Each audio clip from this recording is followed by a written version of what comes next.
So hello, I just want to welcome all of you to Politifest 2024. Can our government meet the moment?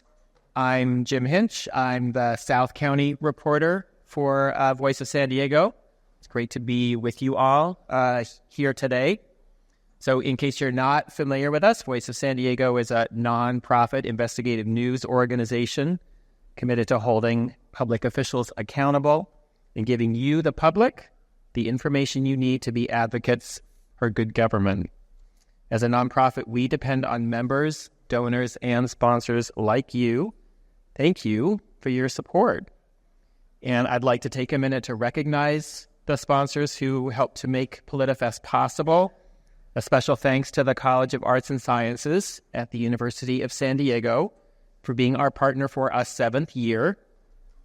Thanks also to the Sequan Band of the Kumeyaay Nation, the United Domestic Workers Union, AARP, the San Diego Foundation, Business for Good, Hitzky Development, the San Diego Municipal Employees Association, the Asian Business Association, Planned Parenthood of the Pacific Southwest, Atlantis Group, San Diego Art Matters, and the Southern California Rental Housing Association. We'd also like to recognize KPBS and iNewsSource, our partners in public matters. We're partnering to share content, conversations, and events like Politifest to ensure that all San Diegans understand their opportunity to participate in the democratic process and that it means more than just showing up to vote every 4 years. So if you're not able to attend any of our sessions in person, don't worry. We're going to be posting the recordings to the Politifest page of our website, voiceofsandiego.org, next week. So we welcome your questions, and the way we're going to do it is during the panel. If a question occurs to you, put your hand up. One of our nice volunteers there in the back will bring you a note card and a pen. Write down your question, hand it back to the volunteer. They'll be collected at the end, and our moderator will go through as many of them as possible with our panelists. You're welcome to tweet along with the session. Share your experience using the hashtag Politifest 2024. You can tag us on Instagram and Facebook. So with that, I'm going to introduce our moderator, MacKenzie Elmer. She's the environment reporter at Voice of San Diego. And MacKenzie, advance to your slide. Okay. Everyone, hello. Before I get to our panel we have a star-studded cast here today, and Supervisor Vargas has to leave at 2:15, so we're going to try to get through this as quickly as possible so we can get to some questions, possibly. But before I began asking questions, I want to just kind of lay out how the Tijuana River sewage crisis sort of functions. At its core, we have basically what amounts to a plumbing problem. You have the Tijuana River, which flows from Mexico into the United States, sort of northerly flowing river, and that generally can collect a lot of pollution, contamination from the city and carry it into the United States, just south of Imperial Beach, as you see the river mouth there. Just ignore all of these boxes and listen to my words. And immediately parallel to that, we have what's called the International Collector. It's the biggest sewage main in Tijuana, and it's meant to carry most of the sewage from like the downtown center core of the city along the border here, and it stops. And there's also this sort of pump here that's really responsible for helping to draw water away from the Tijuana River and kind of out towards treatment plants. The whole point being, right, we want to keep any pollution we can out of this river. This pump is sort of, it's sort of brand new, but it does go down often. There's a lot of times electricity problems, etc. This international collector is old and aging and has various breaks that cause spills into the river occasionally. And then we have here on the north side of the border in the United States is the International Wastewater Treatment Plant. It's a plant that both the United States and Mexico put money into to build to try to handle some of this growing city of Tijuana sewage. That, as we know, is aging, not functioning correctly. It's not treating water to clean water standards. So we have more aging infrastructure trying to handle the growing amount of sewage in Tijuana. And there's also more sewage than this plant that we have built can handle. And when there's excess sewage, it's supposed to make its way to a wastewater treatment plant in Tijuana called Punta Bandera or San Antonio de los Buenos. But this plant actually is also broken. So any waste that makes its way here is pretty much virtually dumped into the ocean. And so we have sort of 2 points of pollution that can make its way into the United States. We have this from Punta Bandera, when the ocean is flowing northward, which it does in the summertime. The sewage can come from both this broken plant and the river mouth. There's also sewage that can make its way across the border from these 2 little canyons here. There's supposed to be ways to pump that sewage away. Doesn't always happen. And there's a lot of communities that have built up here in these canyons, either illegally or they're just not connected to wastewater at all. And so a lot of trash and waste can also make its way through these canyons. So it's really, this whole effort is to try to serve the city of Tijuana, which is growing, and is an important partner for the United States in terms of economics, especially, and trying to just handle this. And it's a big plumbing issue, but it's gotten very political, as we'll find out. I just want to also say I was reading an article in the Washington Post from 1998 last night, and that was when, I failed to mention, the waste that goes in that U.S. plant gets shot into the ocean. See the South Bay Ocean outfall. It's a big pipe that just shoots it into the ocean after it's been treated. So this article had come out right when that was opening, and it was supposed to be a big, oh, we're very excited. We've built this new plant. On the U.S. side, we built this new outfall. But really, the issues were still very much the same. We knew already at that point in 1998 that plant had been underbuilt to handle the amount of sewage coming from Tijuana. And so we also had a lot of the same players that were Surfrider Foundation. They were all mayor of Imperial Beach, all still involved in trying to make this better. And so let me just introduce my panel here. We have Mayor Aguirre. She's the mayor of Imperial Beach, the former Imperial Beach City Councilwoman, who's been working on this issue for a long time with Wild Coast. We have supervisor of the chair of the Quinceaño County Board of Supervisors, Nora Vargas. She represents District 1 from Otay to Chula Vista to Imperial Beach, originally from Tijuana. We have Congressman Scott Peters. He represents people from Escondido to Coronado, and he's a Democrat running for re-election this November. We have Sally Spener. She's the U.S. Secretary and Foreign Affairs Officer of the International Boundary and Water Commission, which manages the wastewater treatment plant, among a lot of other things across the border. And she also negotiates international agreements, between the U.S. and Mexico on water matters. So she's been doing this for a long time. She's been here longer than a lot of the leaders of the IBWC has been here. And we have Doug Liden, an environmental engineer with the U.S. EPA, who's worked on joint water projects between the U.S. and Mexico for 20 years. So did I get anything wrong on that infrastructure explanation? Okay. So I want to just start off asking kind of a feelings question. What frustrates you the most about this problem? And if you could all just take 1 minute to answer, and I'll start with Supervisor Vargas at the end. There you go. Hi, everyone. Good afternoon. I'm glad we're here and that we're having this conversation. But I think what frustrates me the most is that we've been having this conversation for decades. In 1 minute, I would say that I think I've shared with some of the folks who know me. I was the community representative staffing this issue for Congressman Filner in 1990-something, 93. And since then, we've been fighting for this issue. I was born and raised in Tijuana, so I've actually been in the beaches in Tijuana on the other side as well. So the first thing I did was, declared a public health care crisis in February 2021 when I became a supervisor. And I can tell you that I think my biggest frustration is the money hasn't been moved, things are not getting done, And the problem is that it's become so politicized, and instead of looking for solutions, what keeps happening is we keep going around in circles about more money, more money, more money, but the implementation part is not taking place. So I have some thoughts and ideas of how we can move forward faster. I've been doing some work with EPA and the administration and some folks about what else we can do, but I think it's the fact that, it is the biggest environmental injustice in our communities, and it's been happening for decades. And no matter what resolutions we do, no matter how much we're talking about it, things are not moving fast enough. That's my biggest frustration. Thank you. Mayor Aguirre?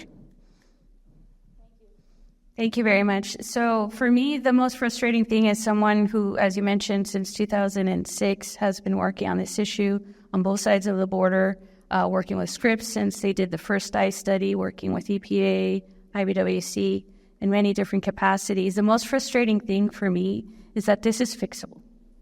This is not, rocket science. It's not, technology that, we're launching satellites into the space. It's wastewater treatment. It's basic. If we had enough political will.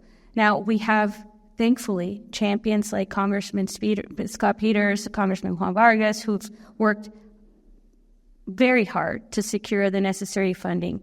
But unfortunately, the funding isn't enough. So we have reached now a pivotal point that even though this has been going on for decades and we have been talking about it, whether it's politicized or not, at the end of the day, we are having very severe and very serious public health impacts on the South Bay communities, including my community of Imperial Beach. For the better part of the last 12 months, we have seen cases ranging from Shigella outbreaks. If you don't know what that is a type of bacteria that you can acquire for contact in unsanitary conditions that follow Tropical Storm Hillary. We've had E. coli outbreaks. We've had sinusitis, headaches, asthma, lung lesions, gastrointestinal infections. We are at the point where now we're in a full-blown public health crisis. So I've said this before, I'll say it again. We are past the normal processes that can get us to fixes because we're talking about 5, 10, 15 years away, and we don't have the luxury to wait that long. That's why we need the state of emergency declaration from both our state and our federal administration. Congressman Peters?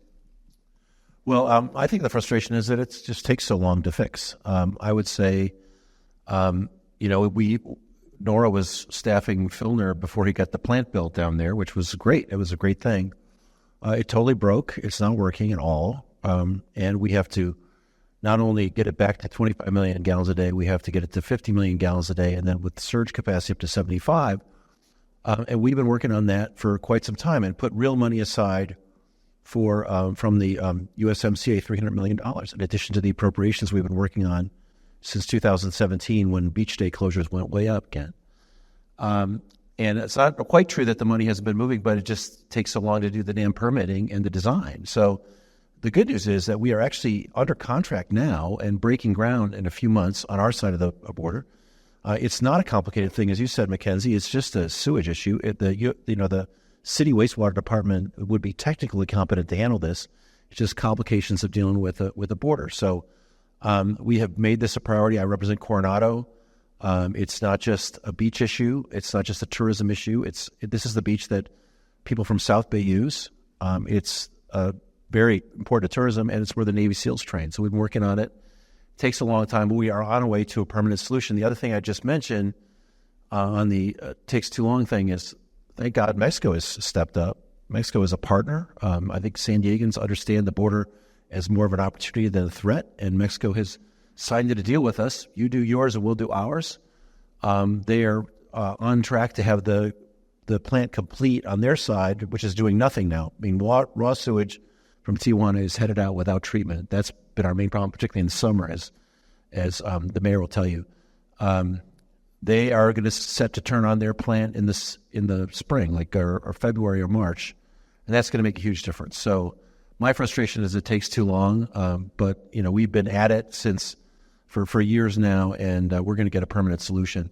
The frustrating thing, I think, for everyone up here is that the short term is still a crisis. Just to explain her quick, you said USMCA, just for the audience, that's the U.S.-Mexico-Canada agreement, which is like a big trade agreement between Mexico, U.S., and Canada. And at the final hour, I understand, there was like $300 million set aside for expanding or doing projects. So my trusty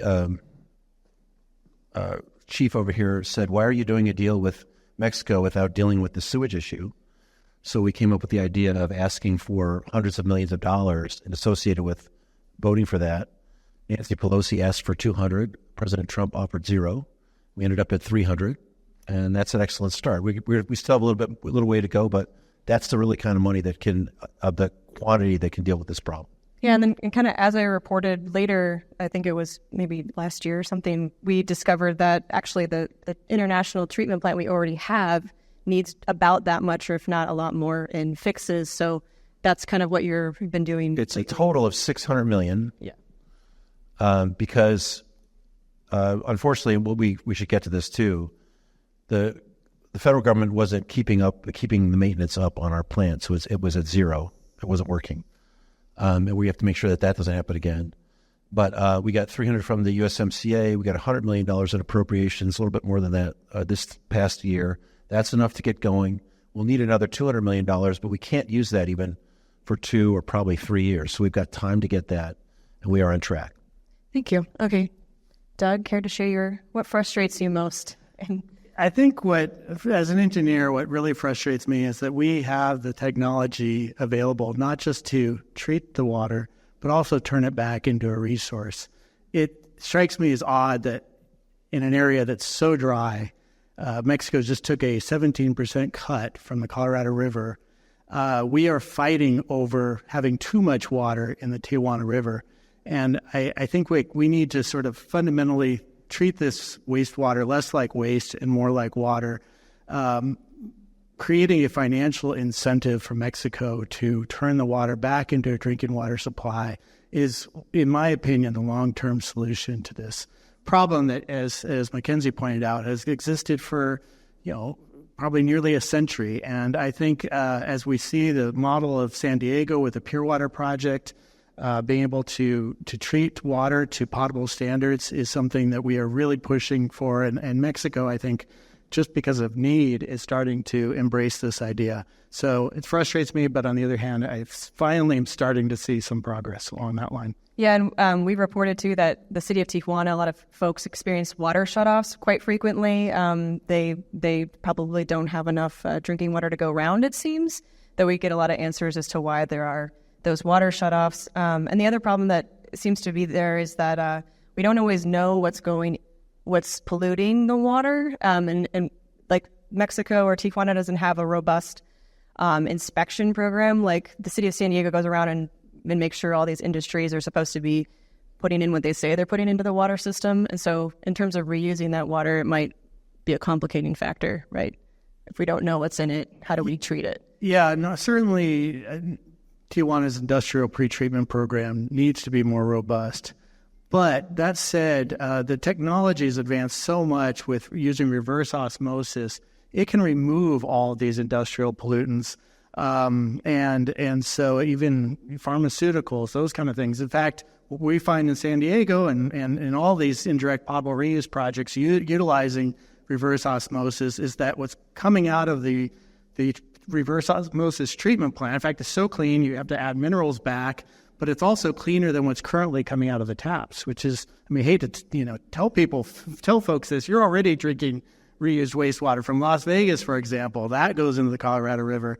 And so, and then I think what frustrates me to compound that or to add to that statement is the fact that Mexico is, I think what could really put a wrench in this is Mexico's looking towards a massive mega desalination project, which would cost much more than an indirect potable reuse project, but would also, I think, in many ways kill our opportunities for wastewater reuse. And so I think now is a really good time to push for this wastewater reuse and take advantage of this crisis.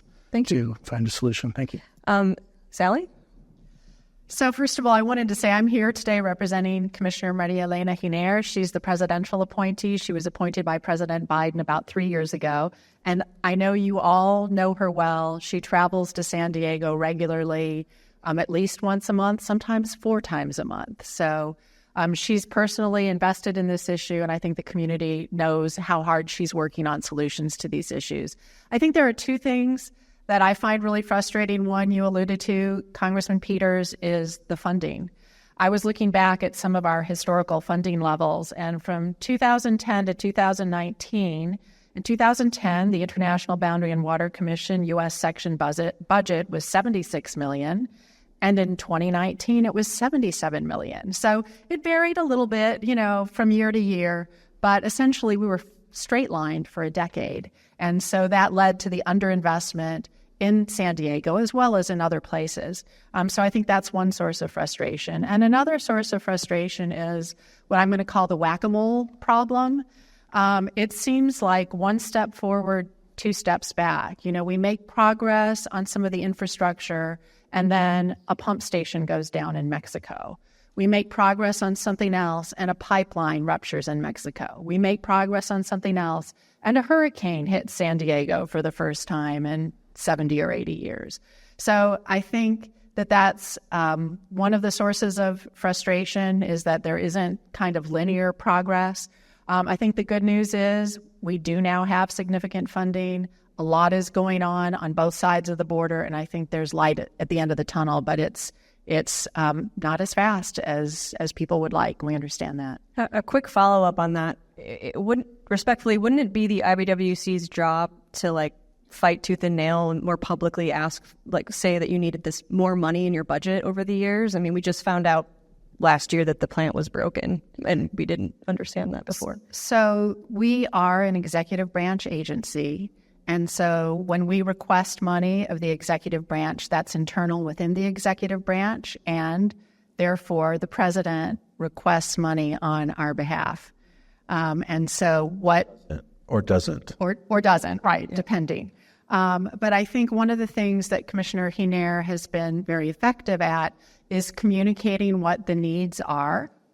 And so that people like Congressman Peters can say, oh, okay, you need another $100 million. Let's see what we can do to get another $100 million. MacKenzie, can I just back her up? Because Maria Elena Aguirre has been such a big addition for this project, because we didn't know. No one asked us at all to provide money for maintenance for this plant. We would have fought for that if we'd known it was on the precipice of failure.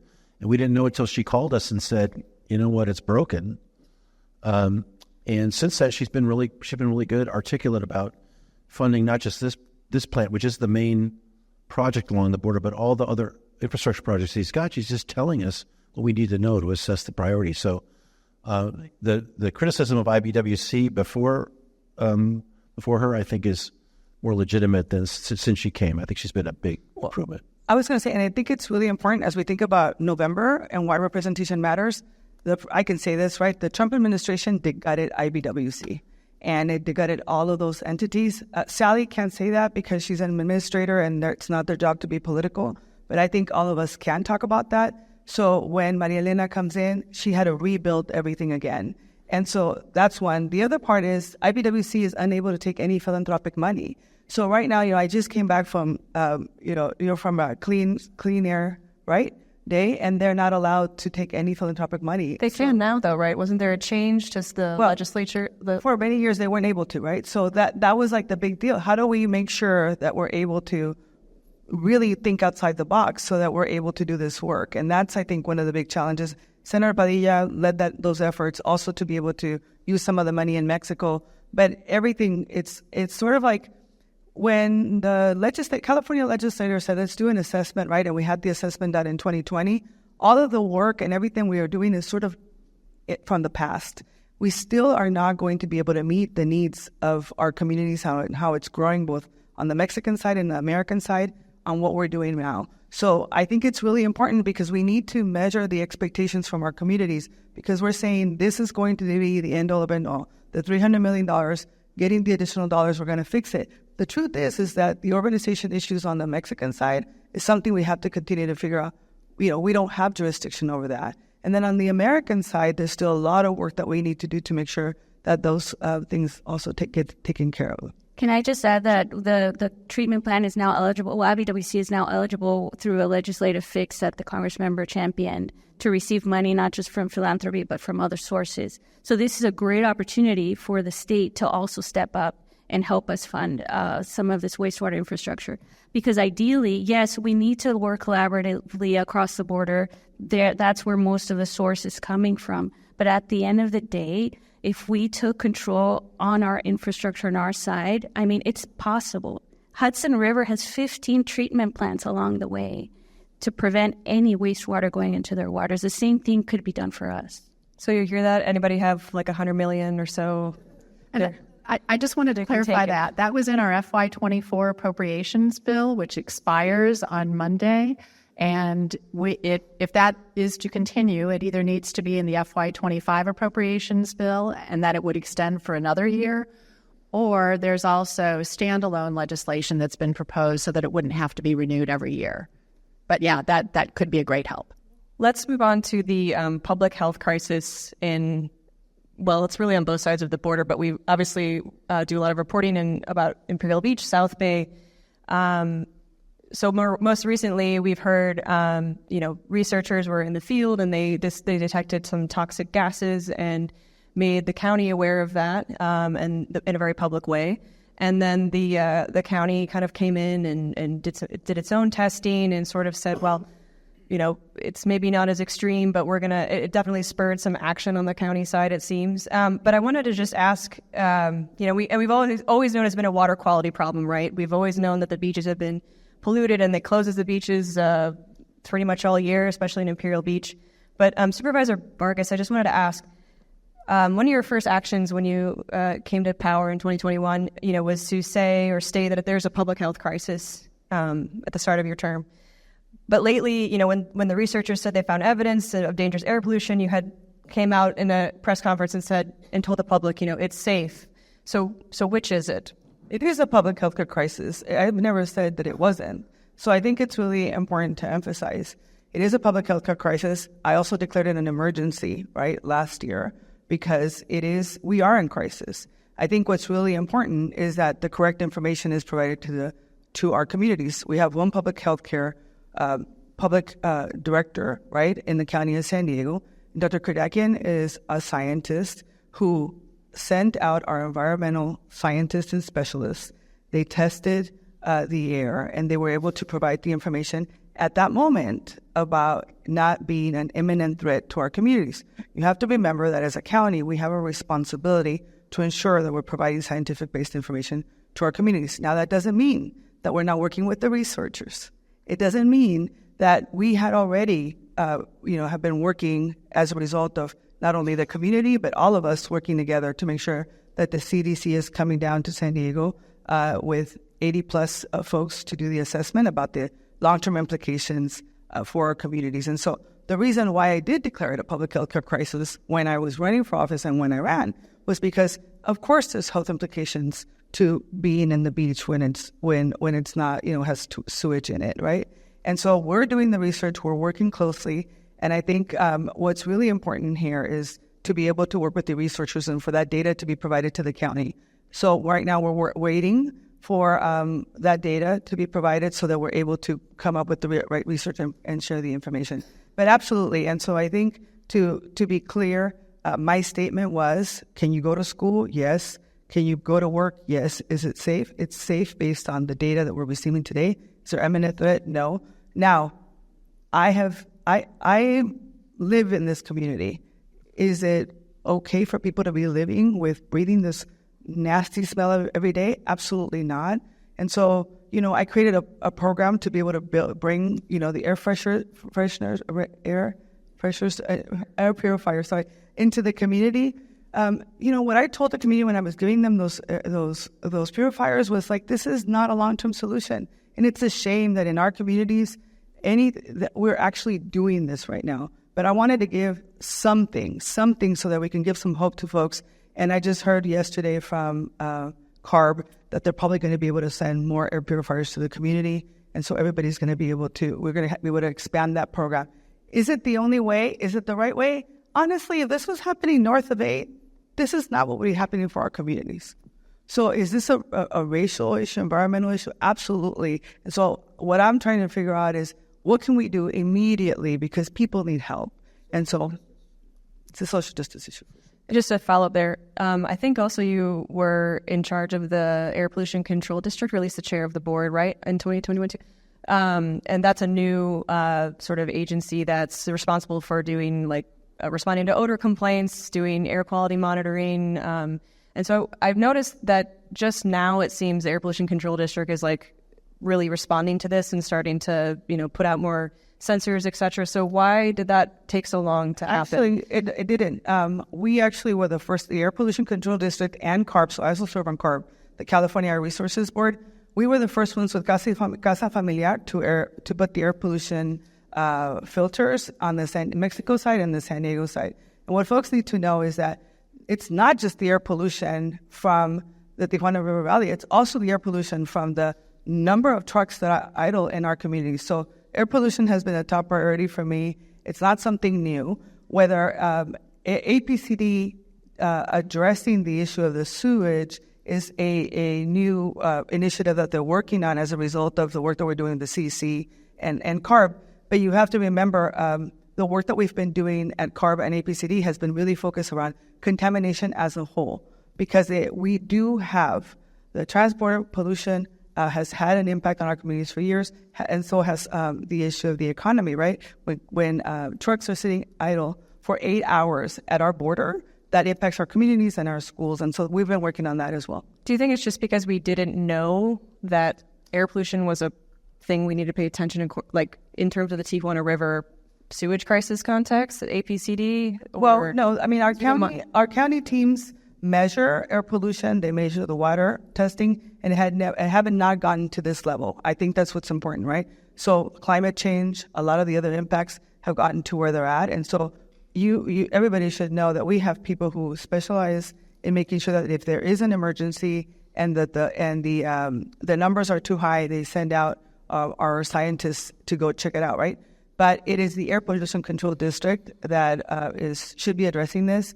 We were working with UCSD came to us last year, and Dr. Wooten was the person who was responsible for the county health at the time, and she had been working with them directly to monitor it. Okay, just want to make sure I got you some tough questions before you had to leave. But did you? Just for context, I think one of the things that we were trying to get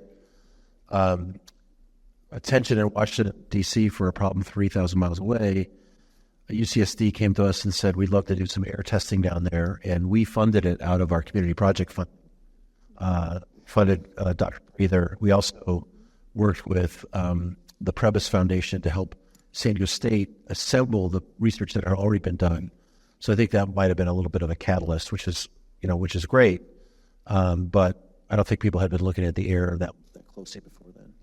Yeah, I'll just add, very, very grateful for the white paper that was commissioned by the Congress member that lists at least 66 peer-reviewed journal articles and reports of all the research that has been done over the last 2 decades regarding soil, water, and air contamination. So we know that all of those things have been polluted for a long time. For me, particularly in my community, we started to see the ailments, the illnesses about 2 years ago. We started to have a lot of anecdotal reports. It really got worse with after Tropical Storm Hillary. We started to see an increase. Our local doctor started to raise the alarm, gastrointestinal illnesses, the gamut. It was because of this paper, the catalyst, that we had basically a group of 50 scientists assembled from 4 different universities, UT at Austin, UC Riverside, UC San Diego, and SDSU, embedded in Imperial Beach in the Tijuana River Valley, taking a number of different samples from air to soil to water. And I wanted to bring with you all what their preliminary findings were, which they shared with the health officials at the county during the week that we had the press conference. Usually scientists, they're very zealous and jealous of data, right? Usually they wait until they publish it in a peer-reviewed journal before sharing that data. But they had been working with this community for so long and had been doing all of the qualitative data collection, the interviews, the talking to people, that they felt the need to implement what's known as the precautionary principle. When you see something that could potentially have very severe or detrimental effects on health and well-being, they raise the alarm. So in this chart, you can see this is a hydrogen sulfide reading. These are 2,948 parts per billion. Do you see this dotted line here? That's the California Air Resources Board standard, which is 0.03. So we have several different standards. We have the Occupational Safety and Health Administration standard, which allows for wastewater workers who are in full gear and full protective, personal protective equipment can withstand up to 20 parts per million during no more than 10 minutes in one 8-hour shift. These measurements have been happening for months, right? We now have empirical evidence that the measurements that we're seeing between 12 a.m. and 6 a.m. are 100 times above the levels that CARB utilizes for ambient standards. Let me be clear, there are no health standards developed yet. Why? Because it would be unethical to put people in harm's way to make those measurements or make those determinations or create those standards. So we've been consistently exposed to these. This is just one measurement of one toxic gas, right? We know that there's a number of different volatile organic compounds, noroviruses, pathogens, bacteria, parasites, that all of these scientists have been collecting for all of these weeks. They're running analysis on all of them, but the scientists did share with us these preliminary findings, which are extremely concerning. But I think most importantly, they validate what all the thousands of people in our communities have been saying, including myself. I can't tell you how many times over the summer my window seals are shut permanently. Like, we don't even open our windows anymore because overnight, between 2 and 4 in the morning, you would get woken up by the permeating stench in your house, and you couldn't even aerate it until the next day. Supervisor Vargas, I was just curious. So air pollution, we know about the water pollution issue from your, we have more sensitive tests now that show that how much bacteria is actually in the water, which has been leading to more beach closures. And what I think Mayor Aguirre has also stated is that, we don't know the long-term health impacts of this gas. It hasn't been studied, but we do have a population now being exposed to potentially this amount. One thing Imperial Beach has been asking for over and over is like an epidemiological study to be done in the county to actually, and that's the way to actually like look at for sure how the sewage crisis impacts a population. It's like the only way to really understand this particular issue. So would the county, or would you now commit to funding such a study so we can understand the impacts? So we've already committed to the CDC coming down and doing the epidemiology work. The surveys of the citizens, right? That's not an epidemiological study. No, I understand. But that's the first phase of it, right? We can do the study. That's not a problem. The problem is we want to make sure, how do we make sure that people get what they need and where? One of the things that I told the CDC and the EPA, I was with them last week in Washington, D.C., is that, we continue to gather information from, because we ask, are we seeing results at Sharp or at Scripps? And what we're getting from our hospitals is that they are not. And so what I said to them is, we also need to think about how we're working with the hospitals on the Mexican side, because many of our folks don't go to the doctor. They're not getting the information. And so we're going to have to do something much more expanded. I do believe that we need to look at how this is going to impact our communities long term. And so we're going to continue to do this work. My understanding from the CDC, from the first step, is that they're going to do the surveys, gather the information from folks. But I think in the end, we can't forget, we have to fix the infrastructure of this problem, because that's what we really need to be focused on. I don't mind, and I have, right now, I'm waiting to hear back. We've heard that we've made it to the final rounds, and I think I shared this with Congressman Peters. We've applied for another $40 million for the area so that Smuggler's Gulch can continue to be cleaned. We need to be able to partner with the city of San Diego. So that is happening. So there's a couple of other pieces and ways that we can actually be helpful right now as we're doing this work. And just quick follow-up, like Mayor Aguirre, you've said, you've probably been the most outspoken on like how dirty the beaches are, how dirty the area is. Is it safe to live in Imperial Beach? I mean, that's what we need to determine. Do you think it doesn't break my heart to talk about this? I know, I'm very well aware that every time I speak about this, it has economic impacts as well. It's hurting our mom and pop small businesses, right? Because now everybody knows us as, the dirty town by the sea, right?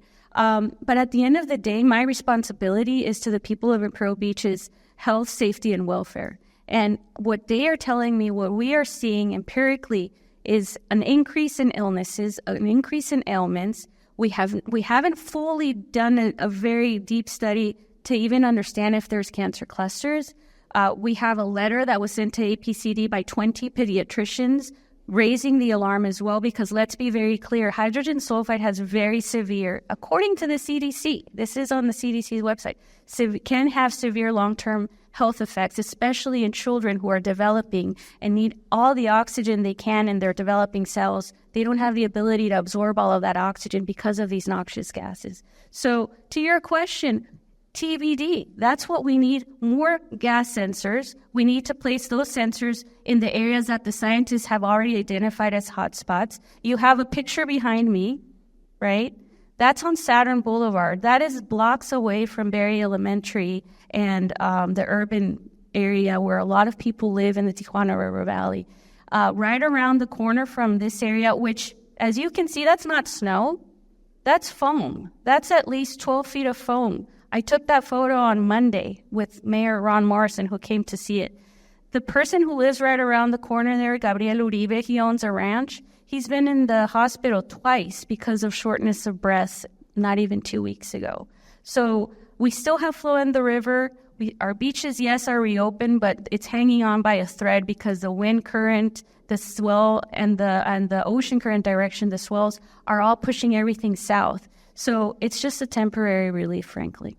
Yeah, and just another point about why it's been so bad. In the last couple of years, there was a huge sewer main break in Tijuana that caused a lot of problems, and it caused a lot of sewage to have to be backed up. And truthfully, the international treatment plan, I think, it's unable to take that excess sewage, or it can't, or it won't, because it's in disrepair. So a lot of that has been making its way into the river and then into Imperial Beach. Can I just add something about that? You were talking about the international collector being kind of old right there in the map.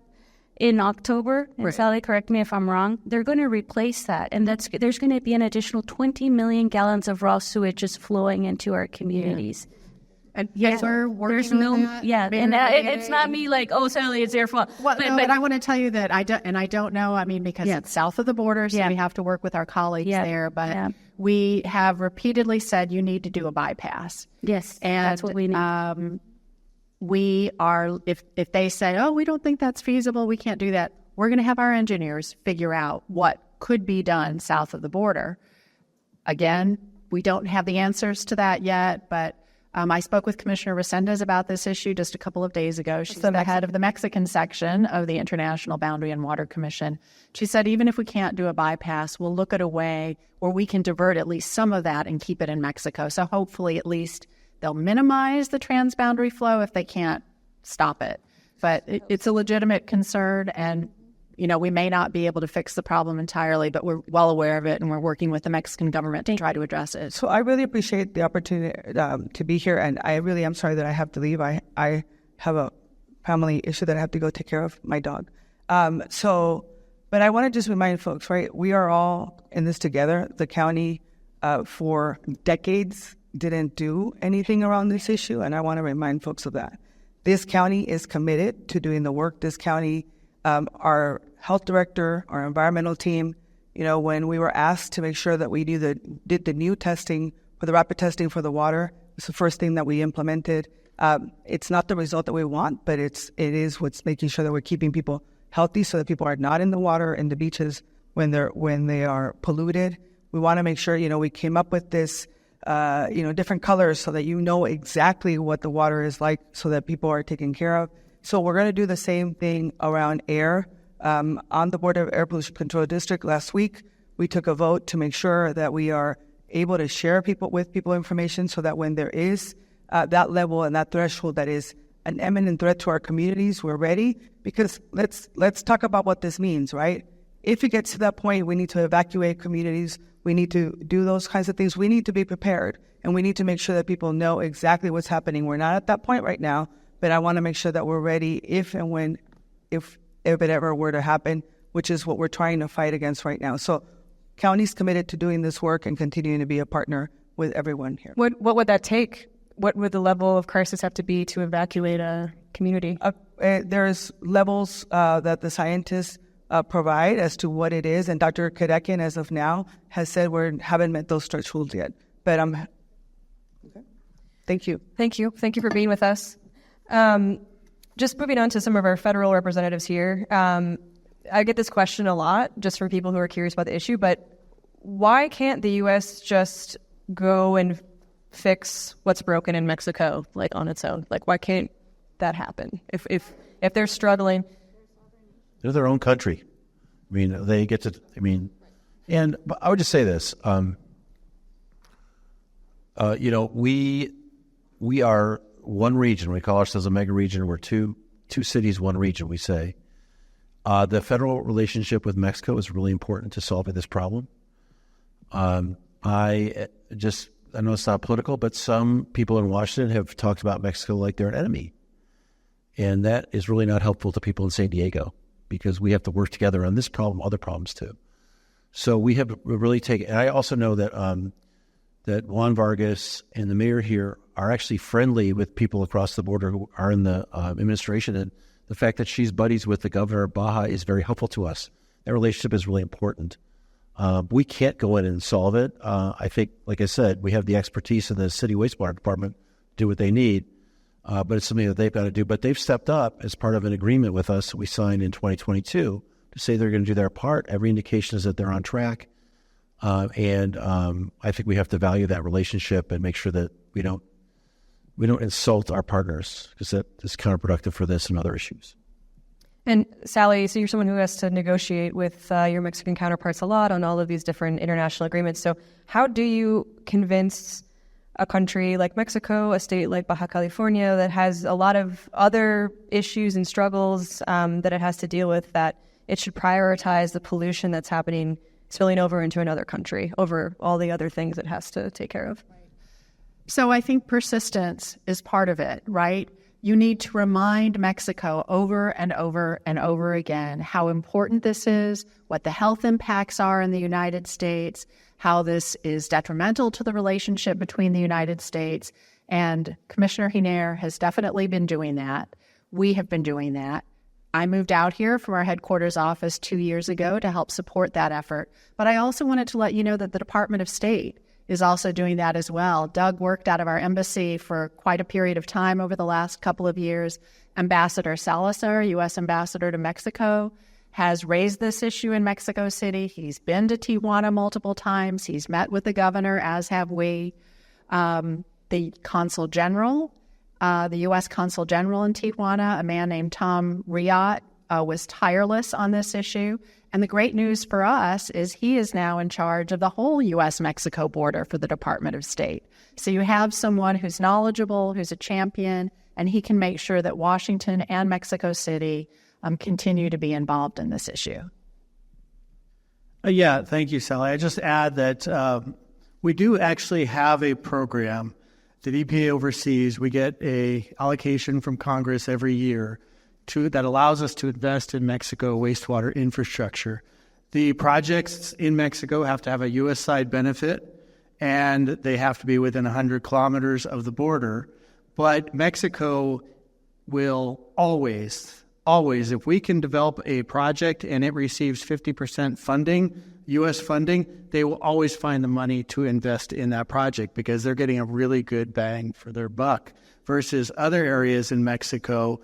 Sally said I lived in Mexico. I can tell you that actually it's amazing to see, Guadalajara or Mexico City. There are areas that have, this problem, exactly this problem, lack of wastewater infrastructure. And so to see Mexico putting very limited resources to address these, to be able to fund the projects that Sally laid out in the treaty minutes, I think is very unique and something we see along the U.S.-Mexico border I was just talking to a colleague of mine today about how different it is. He used to work for the U.S. Trade Representative, and he said that job was so hard because Mexico doesn't want to share information. And whereas we have a great working relationship with the Mexican Federal Water Commission, and the reason is solely because we're putting money towards the solution. And that allows for a much more cooperative working relationship than if we were just continuously pointing our fingers and saying, Mexico, please step up. Just add one thing is that I don't have any criticism about the Trump EPA. They were very cooperative. But the Biden administration has really stepped in on all of these fronts, and they deserve a lot of credit. We had the Secretary Regan come out twice, and I wouldn't say see the plant because it's more than seeing it. He experienced it, if you know what I mean. So did the Undersecretary of State, Mr. Verma, was out here just recently. The head of the budget office for the president, she understands the importance of this, and she's been really helpful. I'll also tell you another 7 people who've been really helpful, who are Republicans. I have 7 Navy SEAL colleagues. They all happen to be Republicans. They would not vote for President Biden's big ask, but they are all in on these hundreds of millions of dollars to finish this job. In fact, one of them came up to me, Ryan Zinke from Montana, who was Secretary of Interior. He's a congressman again. He says, we got to get this done. I mean, so there's a tremendous motivation in Washington to finish this job at this point, despite the fact that we're 3,000 miles away. It's hard to get their attention. If this was happening in Chesapeake Bay in Maryland, it would be on everyone's mind, or even in the Great Lakes. So we've got really good cooperation from everyone. And I would just say the relationship we have with Mexico is being guarded on both sides in a really constructive way, and it only helps. Okay, just more on that money topic, because really this whole problem just needs lots and lots of money thrown at it to make those infrastructure fixes, right? So what's wild to me is, the international treatment plant, it's not like your wastewater treatment plant in the city of San Diego where you pay money on your bill every month and that's what funds the fixes that need to be done. You don't have to think about one breaking down in the United States, usually. This plant runs on fixes that the entire Congress has to pass every single time. And that seems to be a huge, huge problem. So is this the best way to run this treatment plant? Do you have any other ideas? And also, how do you convince someone from I have a dream. So actually, I think because of the border, we have to rely on the federal governments, both of them, to deal with this issue. And it doesn't hurt my feelings that American taxpayers will help San Diego out with this bill. But here's my concern: is the maintenance. The maintenance is so simple if you tend to it. That the one thing I would love to see, this may not be possible, but I will ask about it, is to see whether the city of San Diego could contract with the federal government to keep this plant up. That way I know, A, they would know what they're doing, and B, I know they would be important to them to do it, and so I don't think we would fall behind. We would not be chasing a contractor around.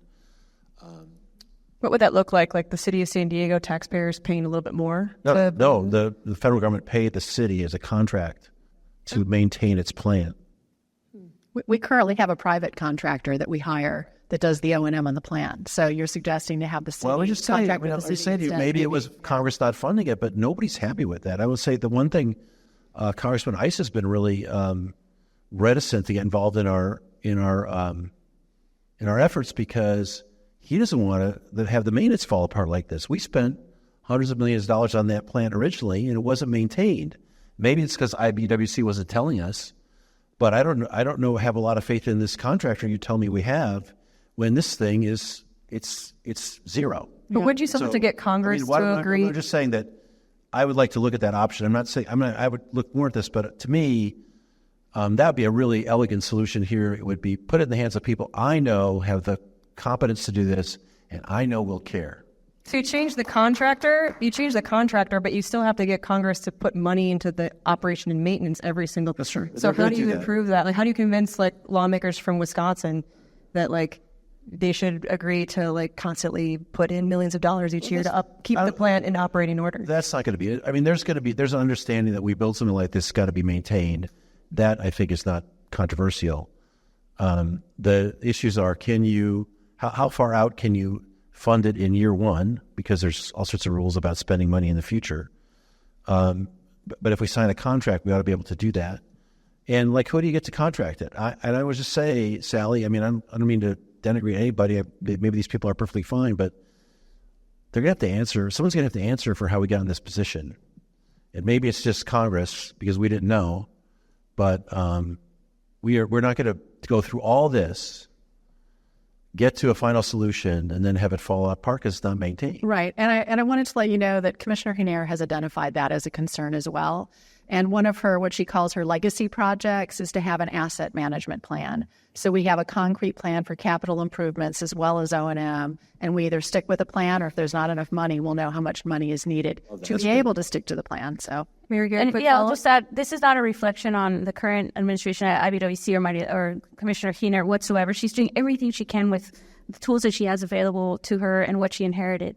But I agree. I mean, again, it doesn't matter if it's coming from Mexico, or if it's coming from outer space or from a third dimension. It's impacting constituents of the United States and of the great state of California. So we need to be creative in how we think about this, because we've been lucky that we had these Navy SEALs and Ken Calvert and Ryan Zinke on the other side of the aisle, who, by the way, the Republicans have the majority on the House side. They didn't have to approve this funding, but they've been so well aware. We've been doing all these trips. We had the bipartisan delegation earlier in April that they now understand the severity of the project. But there's this perfectly good second treatment plant right next to the international plant. It's the South Bay Reclamation Plant that treats sewage from the South Bay. It's not at capacity right now, that potentially could take in some of the river flows, because let's be clear, the International Wastewater Treatment Plant treats 100% sewage from Mexico. The plant that's south of the border that's going to come online in early spring will diminish the input of pollution to us, but the main source of pollution for us is the river itself, and that's what needs to be diverted and treated. And one way we can expedite that is by using the City of San Diego South Bay Reclamation Plant. Okay. We have some questions. Go ahead, Jim, from the audience for our panelists. Some questions, which actually I'm fellow protection. But our first question is going to come from our Aaron Price fellow, Marina Jackaway, who's a high school student. Let me just tell you about this program. Marina, you can go ahead and come up. So each year, the Aaron Price Fellows Program selects 40 kind, inquisitive, and open-minded ninth graders like Marina here, from a pool of 300 applicants for a 3-year journey. They go behind the scenes to see how cities function, explore the role of community members in shaping society, and develop empathy and skills for navigating a diverse world. The program is a high school leadership experience started in 1991 by the Price family, the founders of Price Club. The mission of Aaron Price Fellows Program is to prepare a highly motivated and diverse group of San Diego public high school students to be responsible, engaged, and caring members of their community. And today there are more than 1,000 Aaron Price Fellows alumni, with 500 locally carrying out the mission of the program by making a difference in their families, careers, and communities. So I'll turn this over to Marina to ask the first question, and then subsequent questions will be posed by our moderator from the ones submitted by the audience. Okay. Good afternoon. I'm Marina Jaquay. I'm a senior at Paloma High School. And so, based off of what I've researched, I've found very limited information on what is planning on happening to the municipal solid waste, which is excluding the sewage waste, once it is taken out of the river. Are there any measures being taken to address this in a timely and a sustainable way? Good question. For in the River Valley? That's under Cal Recycle's responsibility, which is a state agency. Ideally, you would want to prevent that solid waste from coming across. Solid waste is under the jurisdiction of the city of Tijuana. It's a municipality jurisdiction. And I think a few years ago, passed a single-use plastic bag ban. And they're in the process of passing one for single-use plastics. But most importantly, they don't have enough infrastructure to recycle. So whenever all of that flows down across the border, impacting our area, including waste tires, which are also under state jurisdiction, it has very severe and very detrimental impacts to wildlife and not to mention the quality of life of people. Anybody else? I thought my understanding was there are like various agencies that own parts of the land in the Tijuana River Valley. Like the city of San Diego is supposed to just clean one little gutter. Canals, and then the county maybe is responsible for some, but mostly the funding comes from Cal Recycle, especially when it comes to trash assessment studies. And interesting. Maybe we can team up and do a story together on that. I'm getting a lot of questions, basically just asking, like, people want deadlines for when things are going to get fixed. I think we have some other things that I explained that were broken. There are some expectation dates for when things will be fixed. So could we run through those? Whoever has the most knowledge on, whoever would be willing to. Yeah, Callie, I can give you some information. The San Antonio de los Buenos treatment plant south of the border should be fully operational by the end of this calendar year. The South Bay International Wastewater Treatment Plant, the project to double capacity, we awarded a contract a month ago. We are currently in the design phase, but we're doing something called progressive design build, where we'll actually be able to do some construction while the design is underway. 20 months for design, up to 5 years for construction, but with this progressive design build, we hope to shave 18 months off of that time frame. We recently awarded a contract to rebuild Junction Box 1. Junction Box 1 controls the flow of wastewater into the plant. That project will be finished next year. We will be back in compliance with our discharge permit next month. The Hollister Pump Station has been back online since earlier this month. We have the primary sedimentation tanks that were out for, about a year or so. We now have 3 fully operational, what which is what it needed. Just for people to understand what a primary so that's like after the headworks, it deals with some of the solids and sort of that primary stage of treatment, and is important for permit compliance. They're like, they were full of gunk, yes. And you couldn't get the solids out of the waste, so you had to, okay. Right, so we had to redo them. They weren't operable. So there's actually a lot going on. There's light at the end of the tunnel. But there's a lot more that needs to be done.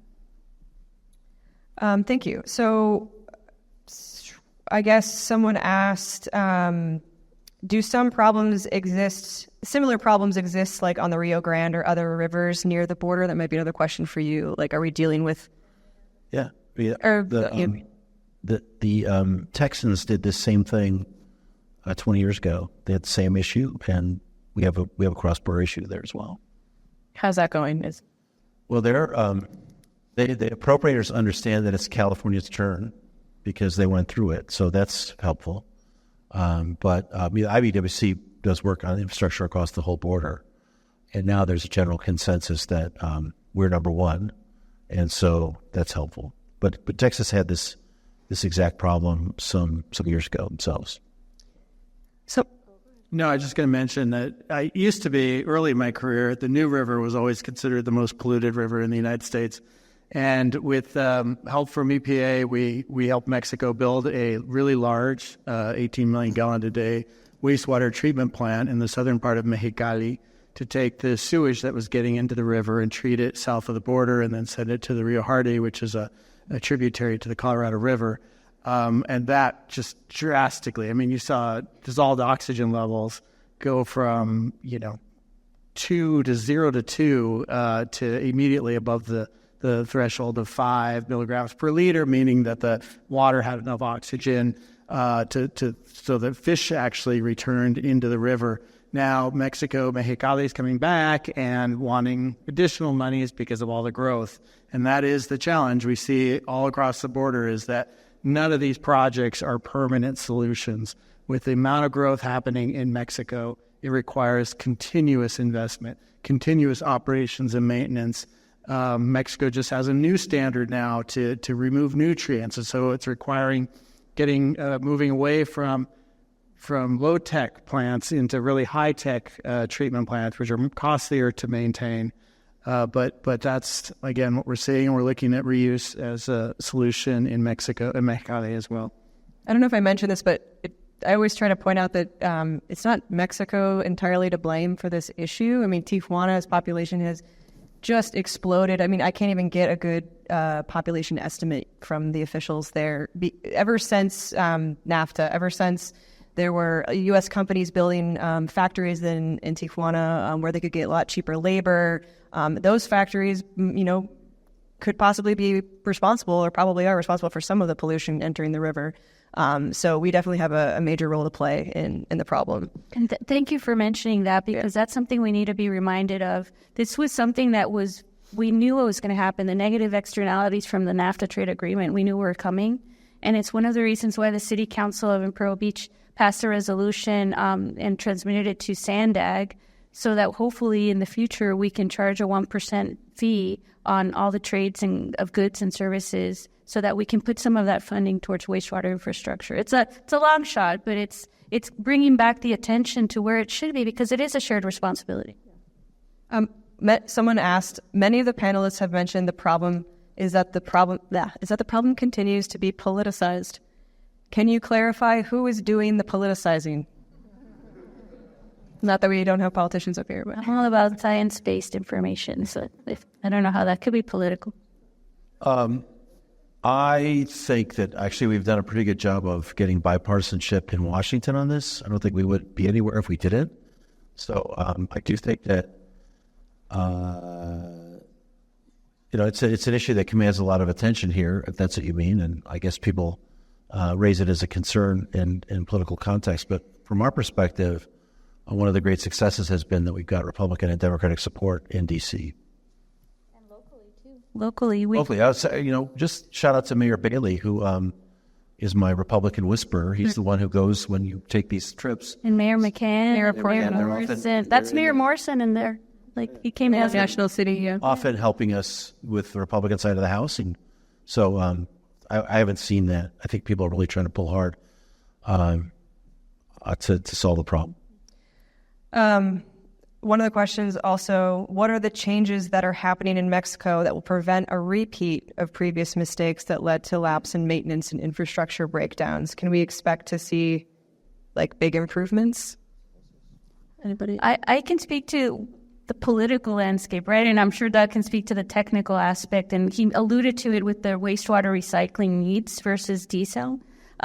But I feel very cautiously optimistic with the new president, Claudia Sheinbaum. She has a PhD in environmental engineering, and she was part of the 4th iteration of the IPCC climate change report. So if we've seen so much difference with President AMLO and the current governor of Baja California, when I first had my first meet and greet, right off the bat, she even acknowledged the issue and said it was one of her priorities, which is very different from past government administrations of the state. I think that she will prioritize these issues, because I haven't heard anybody mention this, but this affects us equally as Mexico. People haven't been able to access their coast from the borderline all the way to Rosarito for years, and there's tremendous public health impacts to them as well. Yeah, I was also going to mention that the real challenge with wastewater infrastructure is that everything's underground, and so providing maintenance, fixing old pipes, there's no big ribbon cutting that politicians can go to and show and put their plaque on some big structure. Try me. Yeah, there have been some. I'm terrified. We'll name the next sewage. I'll be there, everyone. Manhole cover. We don't cover those. But no, it's and I think Congressman Peters is one of the few that actually do see the value of infrastructure maintenance, and this is happening across the United States as well. I mean, I looked at the amount of money it would take to prevent a break is so much smaller than the amount it takes to fix the break once it's happened. And we've seen places in Tijuana where entire bus stations have been taken out because of a collapsed pipe. Because when the pipe collapses, all the building structures and the street above it collapse, and it's a mess and it's expensive. So I think we need to do a better job at EPA, because we do invest in some of these projects, and we need to do a better job at highlighting the value of that, because it's really hard to show people the value of preventing a wastewater collection break versus fixing a wastewater collection break. Maybe the value could be portrayed by the effects on the population in South Bay, that there's a way to... And then their communities as well, they're getting sick as well, so... I can't help but see parallels with housing and homelessness in this as well. It's so much more expensive to house people than to prevent them from becoming homeless. Her last question, I don't know, I just thought it would... Someone said, if defense funds can build a wall, then defense funds can build a sewage plant. Make it happen. Why not? 100%. I figured I'll be in And agreement on they that. did it with an environmental waivers. By the way, they didn't build a wall. Yeah, okay. Let's get on that schedule. We have a better schedule than that right now, actually. Awesome.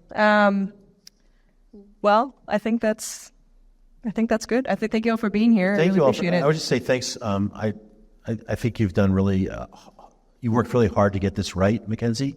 Your reporting has been really helpful because it is such a, it could be a very emotional and scary topic. And also, I think you've really done a good job of being very factual and. Thanks. I've become kind of like a plumber myself and learning all. Good, yeah.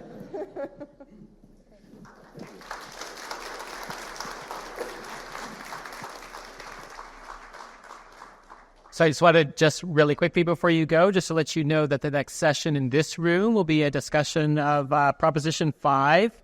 And we do ask you to check out our website, voiceofsandiego.org, and sign up for our weekly newsletters there. Thanks very much, and thanks to our sponsors.